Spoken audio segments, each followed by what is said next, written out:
Derecho concursal. Parte general. Capítulo 1. Introducción al derecho concursal.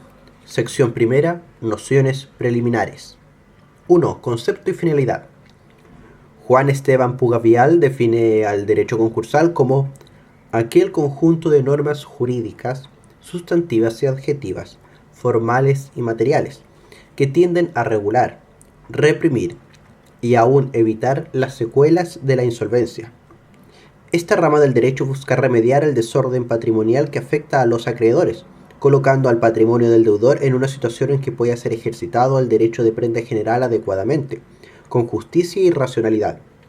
La crisis o impotencia patrimonial es de la esencia de los procedimientos concursales, los que ponen en marcha frente a esta situación. El hecho que los acreedores compitan de forma individual por hacerse con una parte del patrimonio del deudor y no actúen de forma cooperativa supone una disminución de su valor e impide no solo una liquidación ordenada, sino cualquier intento de reestructuración o saneamiento. Bajo este supuesto, la función del derecho concursal apunta al establecimiento de un procedimiento centralizado en el que, mediante la disposición ordenada del patrimonio del deudor, se garantiza un sistema colectivo de realización de todos los derechos que se hubieran constituido frente a éste y se interponga la coordinación entre todos ellos. 2. Intereses comprometidos en los procedimientos concursales. Primero, interés del deudor.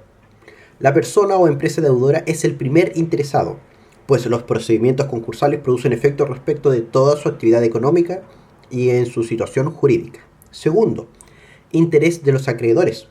Ellos buscan satisfacer sus créditos, ya sea obteniendo la reorganización del patrimonio del deudor que facilite el cumplimiento de sus obligaciones, o bien a través de la liquidación de sus bienes, para destinar el producto al pago de sus deudas, cuando no es posible una recuperación económica. Tercero, intereses de los terceros. Los terceros adquirientes de bienes del deudor pueden ser afectados por la interposición de acciones revocatorias concursales que, al ser acogidas, pueden dejar sin efecto los actos y contratos celebrados con el deudor. Y cuarto, interés de la comunidad en general. Resulta comprometido dicho interés, pues la aplicación de un procedimiento concursal puede acarrear el término de la actividad económica de una empresa. La paralización de las actividades económicas importa una cesantía, desocupación y repercusiones sobre el mercado en general. Punto 3. El concurso de acreedores. En general, el concurso es un procedimiento de naturaleza colectiva o universal, cuyo objetivo es reagrupar a todos los acreedores de un deudor insolvente para satisfacer diversos intereses económicos y jurídicos. Atendiendo a su origen, el concurso puede nacer a instancia del deudor o de uno o más de sus acreedores. 4. Presupuestos doctrinarios del concurso de acreedores son los siguientes. Primero, la insolvencia del deudor. Segundo, la pluralidad de acreedores del mismo deudor. Y tercero, la declaración judicial o administrativa que obliga a reorganizar, renegociar o liquidar los activos y los pasivos de una empresa o persona deudora. Quinto, reorganizar, renegociar y liquidar.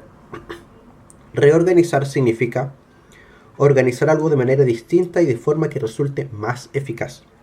También es sinónimo de reestructuración de la organización existente para adaptarla a las nuevas características del entorno. El objetivo final de esta actividad es facilitar la suscripción de un acuerdo de reorganización judicial o extrajudicial bajo la lógica económica de obligar a todos los acreedores a sumar sus intereses. Renegociar significa tratar de nuevo un asunto sobre el que se había llegado a un acuerdo, para introducir cambios o modificaciones. Nuestra ley concursal contempla esta actividad en relación a las personas naturales, indicando que el acuerdo de renegociación podrá versar sobre cualquier objeto que propenda a repactar, novar o remitir las obligaciones. Liquidar es un proceso concursal. Significa saldar, pagar enteramente una deuda, poner término a algo o a un estado de cosas, gastar totalmente algo, especialmente dinero, en poco tiempo, vender mercancías en liquidación y determinar en dinero el importe de una deuda. La liquidación puede ser voluntaria o forzosa. La primera es solicitada por el deudor. La forzosa, en cambio, es eventual y supone la realización de una actividad coactiva llevada a cabo ante el juez civil competente con presencia del deudor o en su rebeldía. Sección segunda. La insolvencia como presupuesto objetivo del concurso. Punto 6. La cesación de pagos. La cesación de pagos se configura como un estado de carácter temporal y por consiguiente reversible, y se constata cuando el activo disponible no alcanza para cubrir el pasivo exigible. Puede comenzar con un simple incumplimiento, es decir, un estado temporal de iliquidez, y llegar a concluir en un estado de insolvencia. Eso sí, es claro que un simple y puntual incumplimiento no es, ni debiera ser, causa de la apertura de un procedimiento concursal, dado que no es representativo ni de insolvencia ni tampoco necesariamente del comienzo de un estado de cesación de pagos. Para los deudores, en estado de cesación de pagos, el derecho concursal otorga remedios que buscan la reorganización del deudor, mediante planes de salvataje, acuerdos con los acreedores y otras medidas que están destinadas a evitar la liquidación. 7. La insolvencia. Para el derecho concursal, la insolvencia es un estado financiero crítico y terminal, de carácter permanente y generalmente irreversible, donde se produce un desequilibrio patrimonial grave, un estado de déficit que hace que todos los activos del deudor no alcancen para cubrir la totalidad de las deudas.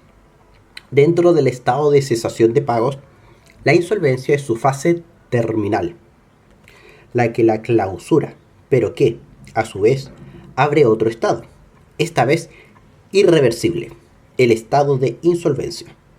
Para este último estado, el derecho concursal solo dispone, en principio, de un remedio: la liquidación de bienes del deudor. Como se ve, la cesación de pagos y la insolvencia son fenómenos diferentes. 8. Factores que causan la crisis patrimonial de una empresa. Se puede resumir en las siguientes. Primero, problemas internos o en el orden administrativo, manifestados por crisis de gestión, inoperancia de los administradores o gerentes, confusión de roles en el caso de los empresarios individuales, falta de división y profesionalización de funciones, especialmente en las empresas familiares, entre otras. Segundo, problemas externos, exógenos o de mercado, manifestados a través de la competencia ruda en el mercado con competidores que bajan los precios, que ejercen competencia desleal, o en las barreras de acceso al mercado en cuestión, en los casos de proveedores exclusivos y cautivos de determinadas empresas. Nulos o escasos estudios de mercado antes de iniciar las actividades, alteraciones en el tipo de cambio, especialmente para las empresas exportadoras. Tercero, problemas jurídicos, que llevan o agudizan la crisis de la empresa. El problema de las barreras al acceso al crédito es uno de los impedimentos más grandes que llevan a la empresa, sobre todo a endeudarse y sobreendeudarse. En efecto, si no se tiene acceso al mercado formal del crédito, las empresas recurren al mercado informal. Por ejemplo, desde el factoring hasta los usureros, o bien a través de la superdependencia de la estructura societaria a sus accionistas o socios, solicitando a estos que le otorguen préstamos, lo que luego, al no tener capacidad de producir, da comienzo a problemas de iliquidez, llegando a la cesación de pago y luego a la insolvencia. En síntesis, los problemas patrimoniales que puede tener un deudor pueden obedecer a diferentes causas, pero la manifestación más común de ellos se revela como problemas económicos y financieros. Sección tercera. Mecanismo de tutela del crédito insatisfecho. Punto 9. La afectación del derecho de crédito. Cuando una persona natural o jurídica no da cumplimiento a sus obligaciones, es decir, cesa en el pago de ellas, uno de los bienes jurídicos que resultan dañados es el crédito. El crédito tiene viva importancia en el comercio. Toda la actividad mercantil gira en torno a la actividad crediticia. Cada comerciante debe contar con el pago de sus créditos para así pagar sus débitos.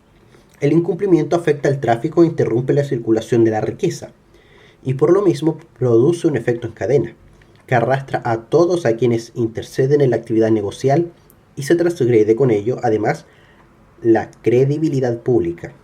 El patrimonio insolvente constituye entonces una verdadera amenaza para el crédito y la economía en general, que debe ser erradicado o saneado. Para ello, el derecho cuenta con distintos mecanismos denominados genéricamente tutelas jurídicas del crédito. 10. Mecanismos de tutela según los sujetos que pretende proteger. Se puede distinguir entre tutelas individuales y colectivas. Primero, tutelas individuales. Tienen por objeto resolver los problemas de incumplimiento que afectan a un acreedor individualmente considerado y se persigue mediante la ejecución individual un pago íntegro y oportuno para el acreedor insatisfecho. La técnica procedimental para ello sigue siendo el procedimiento ejecutivo. También se mencionan como tutelas individuales a los remedios civiles tradicionales: cumplimiento, resolución e indemnización. Segundo, las tutelas colectivas. Involucran a todos los acreedores del deudor que, ante la imposibilidad de pago íntegro, persiguen un pago equitativo y proporcional de las deudas. La técnica procedimental que utiliza son los procedimientos concursales. Es también una tutela colectiva el pago con cesión de bienes, la purga de la hipoteca, entre otras. Punto 11. Mecanismos de tutela según la finalidad que se persigue. Se puede distinguir entre tutelas preventivas y reparadoras. Primero, las tutelas preventivas son aquellas que buscan precaver la ocurrencia de un estado de insolvencia o asegurar la eficacia de las tutelas reparadoras. Por ejemplo, los derechos auxiliares del acreedor, la constitución de cauciones, sean estas reales o personales, las medidas precautorias, las causas de preferencia, el privilegio y la hipoteca, acuerdos de reorganización entre la empresa deudora y sus acreedores, la renegociación de deudas de una persona deudora.